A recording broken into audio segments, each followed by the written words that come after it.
मुख्यमंत्री जी, भागलपुर शहर में एक सफेद पोश भूमाफिया पर दर्जनों प्राथमिकी दर्ज है। शहर में की गई दर्जन भूखंड जमीन गलत तरीके से लिखवा रहा है। उस माफिया से पीड़ित लोग सोशल साइट पर लिख रहे हैं गंभीर बातें। राज्य सरकार और पुलिस मुख्यालय सहित केंद्रीय जांच एजेंसी को इस भूमाफिया पर ध्यान देना चाहिए। 18 दिसंबर है और माननीय मुख्यमंत्री जी, आपका ये 17 साल 18 साल से लगातार आप बिहार के मुख्यमंत्री हैं। भागलपुर के एक सफेद पोश माफिया जो काफी साधारण परिवार को हर समय कहीं न कहीं परेशान और दिक्कत कर रहा है, उनकी जमीन कब्जा कर रहा है। काफी साधारण बात ये नहीं है। उस माफिया के परिवार पर दर्जनों केस हैं और भाई अलग अलग भाई कुछ नाम से गुरु वाले के भगवान के नाम से एक कोई केडिया बर्तन वाला है, उसके साथ जमीन एग्रीमेंट करा रहा है और तरह तरह की जमीन व कोरोना महामारी के समय से आम लोगों की जमीन व एग्रीमेंट कराते आ रहा है। गुंडा बैंक में नाम आया।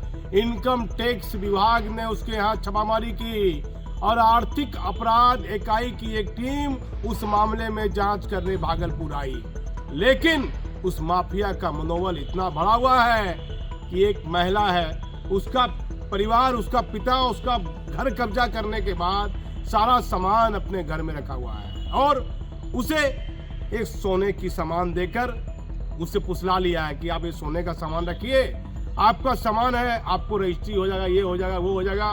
सोना पट्टी की जितनी भी जमीन व शहरी क्षेत्र में और नाथनगर इलाके में एक विवाह समारोह का बड़ा वह हॉल बनाया है, उसकी संपत्ति की जांच होना इसलिए जरूरी है कानूनतः कि लगातार फेसबुक सोशल मीडिया पर तरह तरह से लोग अपनी पीड़ा को लिख रहे हैं। तो हमारा चैनल जो गंभीर मामला है, जिस पर दर्जनों केस दर्ज है, जो माफिया है जिसकी कोई सुनने वाला नहीं है, उस फेसबुक की मैं स्क्रीनशॉट अपने चैनल पर लगाता हूं और किस तरह से उसकी सौजाती का एक व्यक्ति अपने सोशल अकाउंट फेसबुक पर ऐसी बातें लिखता है कि मुझे आम लोग कहते हैं, क्या बिहार में कानून और प्रशासन और न्याय से बड़ा ये माफिया है?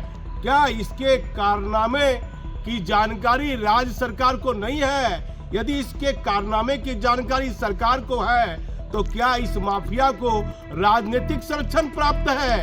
देखिए माननीय मुख्यमंत्री जी, डीजीपी साहब और केंद्र में बैठी बड़ी बड़ी जांच एजेंसी इस माफिया के कितने भाई जमीन का कारोबार करते हैं और किस किस नाम से कंपनी बनाए हुए हैं। भागलपुर शहर में मतलब मेडिकल लाइन में और स्टेशन के आसपास, कोतवाली थाना क्षेत्र के आसपास, जगदीशपुर, नाथनगर, तिलका मांझी, कई ऐसे महत्वपूर्ण दस्तावेज वह चिक कर बता रहे हैं कि आखिर ये माफिया किस तरह से संपत्ति अर्जित कर रहा है। हाल फिलहाल इनकम टैक्स विभाग के द्वारा गृह मंत्रालय को ध्यान देना होगा, गृह मंत्रालय को, कि आयकर विभाग का क्या काम है, क्या ऑडिट किया आयकर विभाग ने, ऑडिट में क्या निकला।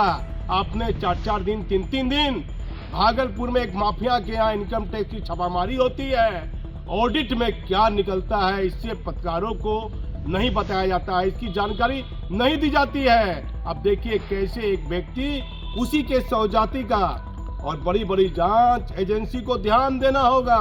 मैं एक एक लाइन पढ़कर बता रहा हूं। उसने लिखा है और एकदम इनका क्या दोष था और दोष नहीं था, सीधे सरल व्यक्ति थे, मानसिक शारीरिक रूप में अस्वस्थ थे।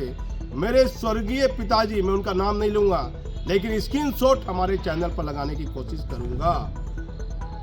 मेरे पिताजी अब आपने स्वार्थ की पूर्ति के लिए इन पर कानूनी मुकदमाजी का गंदा खेल खेला, क्या हासिल हुआ? 1 वर्ष पूर्व इस दुनिया से वह अलविदा हो गए। अपने पिता के बारे में वह लिख रहा है कि मुझे किस तरह से एक माफिया तंग कर रहा है माननीय मुख्यमंत्री जी बिहार के भागलपुर जिले में, और वह लिख रहा है कि मेरे पिताजी इस दुनिया में नहीं है और मेरे पिताजी इतने सरल व्यक्ति थे कि वह अपने सपने में किसी का बुरा उन्होंने नहीं सोचा। समाज और परिवार हर व्यक्ति इनके स्वभाव से भली भांति परिचित है, आप भी परिचित थे। उनको बहुत ही दुर्भाग्य की बात हुई है और मैं दोहराना नहीं चाहता। क्या उनको मजबूरी है, 2 वक्त की रोजी रोटी वह कमाते थे, बड़ी शांति से जीवन चल रहा था। आपकी नज़र जब मेरे परिवार पर पड़ी, आप देखिए उस माफिया के बारे में क्या लिख रहा है। उसी के स्वजाति का ये माफिया है। ये क्या हो रहा है देश में? क्या न्याय और कानून सोया हुआ है इस माफिया के आगे? वह लिख रहा है व्यक्ति कि रोजी रोटी कमाने के लिए बड़ी शांति से जीवन चल रहा था। नज़र जब इस परिवार पर पड़ी, कष्ट और पीड़ा का ही सामना कर रहे हैं। कुछ हमारे परिवार के लोग आपको साथ दिया, उनकी पहचान हमको है, जल्दी हम इसका जवाब देंगे। अपनी पीड़ा को वो लिख रहा है। फिर मैं उसका दूसरी चीज बताता हूँ जिसने वो 1 दिन 2 दिन पहले और आज पोस्ट किया है।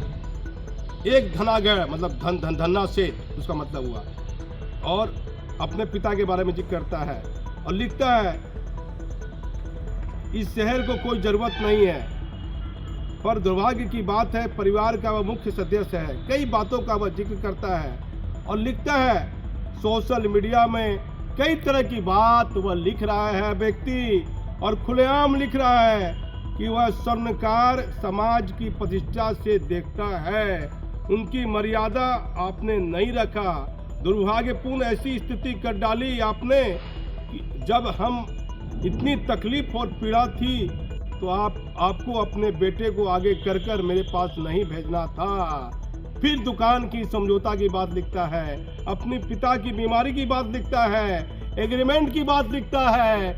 एक भू माफिया के बारे में सोशल मीडिया, भागलपुर के सोशल मीडिया में कई तरह की बात लोग लिख रहे हैं जिनको पीड़ा हुई है, तकलीफ हुई है। ये वही माफिया है जिसका बांका में एक दर्दनाक कुकर्म का केस दर्ज हुआ, जिसने एक कागज में लिखकर इसने कंप्रोमाइज की। फिर गुंडा बैंक में इसका नाम आता है। फिर इनकम टैक्स विभाग छापेमारी करती है। भागलपुर के अन्य थानों में यदि 20 और 25 साल का इतिहास का रिकॉर्ड खंगाला जाए तो स्टेशन डायरी कुछ ऐसी मिलेगी जो जांच एजेंसी को चौंका देगी। तो आप देखिए, मैं सारी स्क्रीनशॉट वो लगाता हूँ। पढ़ने से वीडियो लंबी हो जाएगी, समाचार लंबा हो जाएगा, लेकिन नीतीश कुमार जी और देश में बैठी बड़ी जांच एजेंसी और गृह मंत्रालय को ध्यान देना होगा। क्या इस माफिया पर राज्य सरकार की मेहरबानी है? ये माफिया खुलेआम कोरोना के बाद लोगों की जमीन कब्जा कर रहा है। अपने भाई के नाम से एक कंपनी बना लिया है, फलाना के नाम से, और मेडिकल रोड में जमीन एग्रीमेंट करा रहा है। एक बर्तन वाले के लिए जिसे दोस्ती हो गई है।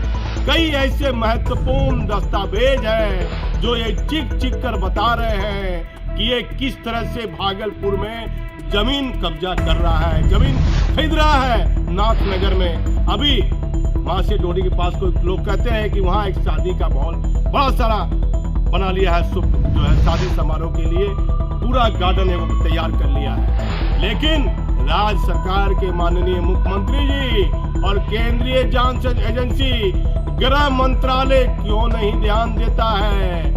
हमारी कोशिश रहेगी हमारे चैनल की, जिस व्यक्ति पर करीब दर्जनों केस है और लोग उसके बारे में सोशल साइट पर लिख रहे हैं और पुलिस और कानून उस पर कार्रवाई करने से प्रेरित कर रहा है, तो हमारा चैनल बिना नाम लिए ऐसे माफियाओं के खिलाफ वह स्क्रीनशॉट सोशल साइट की लगाकर हम खबर बनाने का काम करेंगे। लेकिन आखिर क्या हो रहा है? केंद्रीय जांच एजेंसी को इनकम टैक्स विभाग ने जो छापामारी की, उस ऑडिट में क्या निकला और इस माफिया पर कितने दर्जनों केस दर्ज है? आखिर कब जांच एजेंसियां जागेगी?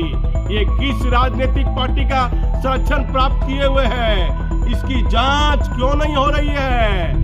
गंभीरता पूर्वक जांच एजेंसी और केंद्र में बैठी जांच एजेंसी और माननीय मुख्यमंत्री जी ध्यान दीजिए। बिहार के एक भागलपुर जिले में एक माफिया ने अपनी हद पार कर दी, सीमा पार कर दी और उससे कई दर्जनों लोग पीड़ित हैं। उसकी आवाज कौन सुनेगा? कई दस्तावेज चिक कर बता रहे हैं कि वह माफिया भागलपुर शहर में कितने लोगों की जमीन खरीद रहा है और अपने आप को कहता है वह सोशल मीडिया में आके यदि मेरे ऊपर इनकम टैक्स छापामारी कर रही है तो मेरी संपत्ति 100 करोड़ के बदले 200 करोड़ हो जाएगी। मैं कानून और न्याय से बढ़कर नहीं हूँ, मेरे ऊपर कानूनी कार्रवाई कराइए। वह हर तरह की चैलेंज कर रहा है, कहता है छोटी सी राशि से मैं खुश हो सकता हूँ, मुझे बड़ा ख्वाब नहीं चाहिए, मुझे बड़ा फायदा नहीं चाहिए। बताता है कि मेरे परिवार का एक व्यक्ति जमीन का कारोबार कर रहा है, ये नहीं बोलता है कि मेरा भाई कर रहा है। आखिर इस माफिया पर राज्य सरकार, केंद्रीय जांच एजेंसी कब जागेगी? मैं सच दिखाने का जरिया हूँ। मैं भागलपुर से दीपक नौरंगी।